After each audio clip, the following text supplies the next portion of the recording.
Hi guys, so palubog na ang araw. Naisipan ko pumunta rito. Tingnan natin kung anong may vlog natin. Pad lang ako guys. Medyo maaga pa naman. Maganda siguro papasukin natin. So nandito na nga tayo sa loob at aakyat tayo sa taas guys.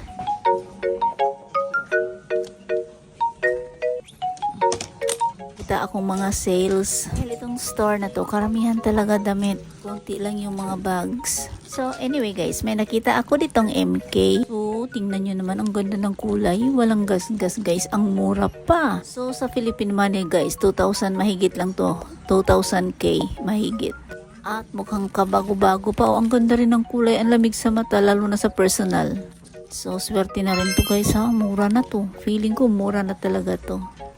Ayan siya, tama lang din yung laki. At higit sa lahat, napakalinis.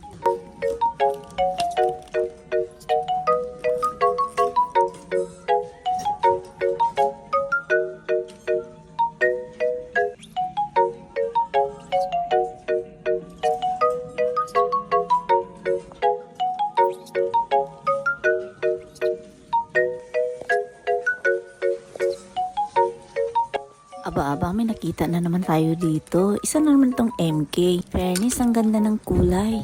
Tingnan nyo naman guys. Oh, tama lang din yung laki. Tama lang din yung lapad. At higit sa lahat, napakalinis. At ito na naman tayo. Oh, guys, ang linis talaga. Tingnan mo yung sa loob. At napakasimple. So guys, perfect to guys. At ang mura pa. Pareho lang sila ng presyo. Kung sa peso, 2K pataas to. Ang ganda rin ng style. Tingnan nyo naman guys, oh. Pwede siyang pang sling bag.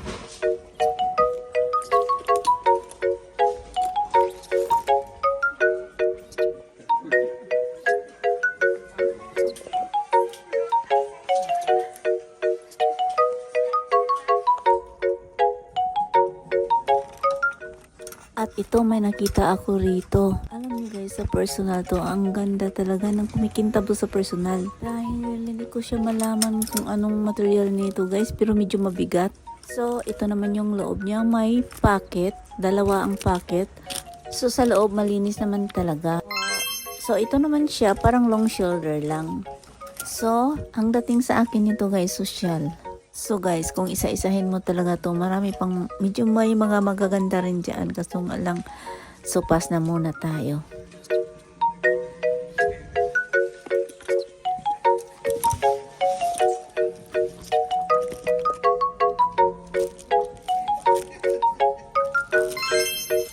Ito, may nakita na naman akong Michael Kors. So, tingnan nyo naman ito guys, ang ganda rin. Napakalinis din. Ito yung yung pang sling bag niya. Ito yung nakaka-attract. Ang laki ng pangalan ng Michael Kors guys. Ang ganda. Wala talagang kadumi-dumi oh.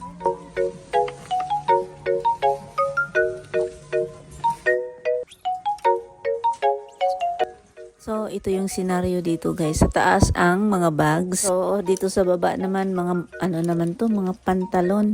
Ito naman puro Levi's siya guys. Ito yung nakita ko, napakamurang Levi's. Kaso lang napakaliit naman.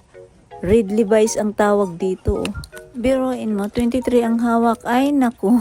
Guys, napakamura niya. Tingnan nyo naman oh. Wala pang 1K or 1K lang yan. At ang ganda pa. Yan lang guys, share ko. Dito banda puro naman na ito Levi's.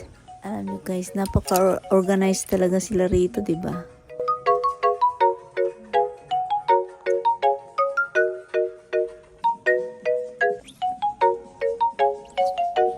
So, dito banda, puro naman sombrero. At ang kaganda pa, akala mo hindi pa siya nagagamit. Feeling ko hindi pa siya nagagamit talaga. Dahil yung iba kasi may mga tag pa, yung mga talaga, yung galing sa store ba, tapos nagsak lang dito.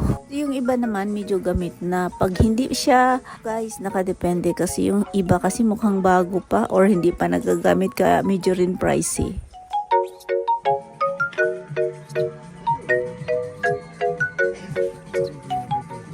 Ito, akala ko kung ano to. Nung kinuha ko na. Ang ganda kasi ng niya guys, yung kulay. Silin pala. Siyempre pag silin, inspected na yan kasi quality naman talaga. Mukhang hindi pa rin nagagamit. Yung bago pa. At yung presyo naman niya, bigatin din. So, banda rito mga North Face. Magaganda rin siya guys. Pricey din siya, nakalock pa. Ito naman pang painit ng katawan talaga. Labasan na yung pang heavy winter guys.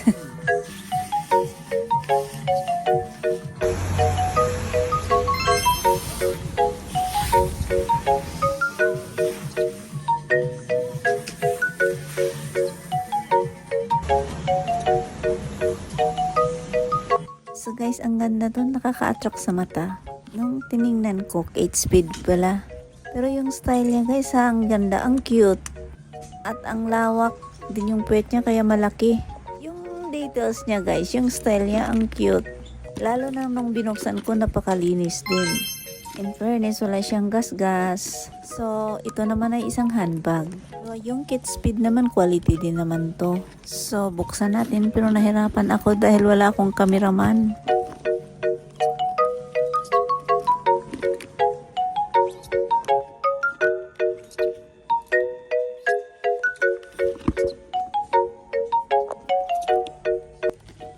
At ito naman yung sinabi ko guys. Oh, ang dami niyang paikot-ikot. At bihira ka lang makita ng ganito. In fairness, solid naman yung compartment niya sa loob. Ang dami ring mailalagay dahil maraming packet.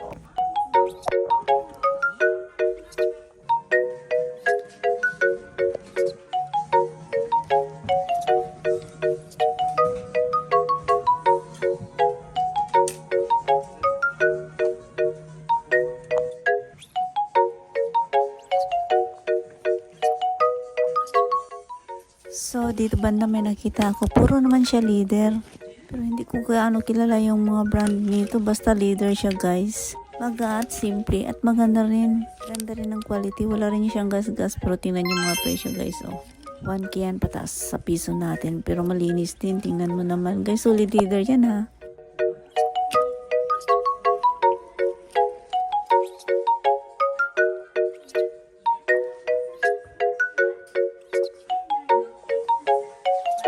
Dahil organized sila sa kulay, ito may nakita ako rito, iba-iba lang palang style. So, ito naman isang handbag, pero same presyo lang sila guys ha. Sa peso natin, mahigit lang 1K yan pataas. Maganda rin, malaki. Ang ganda rin nito guys, tingnan mo naman. At malinis din. Komportable din to dahil magaan.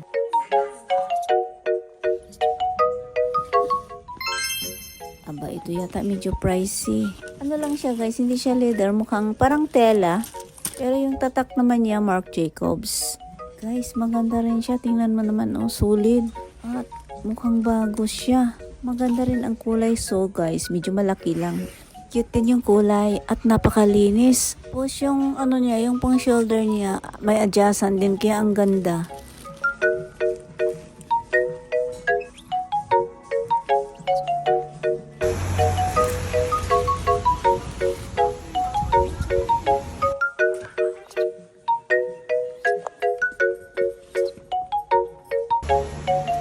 Dito banda sa taas, maraming sapatos. Sa baba naman, mga jacket or jeans. Men's corner naman dito.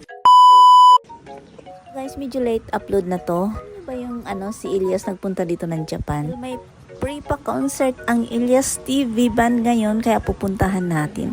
Support naman mga Pilipino dyan! So, nandito na kami sa station kasama yung friend ko at kasama yung anak niya. Papunta na kami ng Kobe. So guys, fast forward, ito na nga yung venue ng Ilyas TV Band. At masama pa naman yung panahon, medyo may paambon-ambon pa. Ay, talaga hindi nakisama. So, dahil mga gutom tayo, dito tayo muna guys. So, ang daming tao nakapila sa ibang pilahan. Grabe talaga. 1 oras ka halos nakapila dyan sa iba. Kaya dito tayo sa walang pila. Ay naku, hindi ko pahirapan mga sarili ko dyan. Kaya dito kakain na tayo.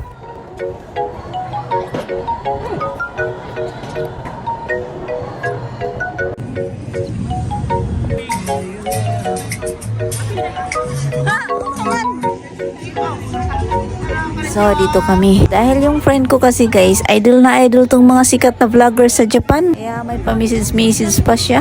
Siyempre, samahan natin. Gamayra.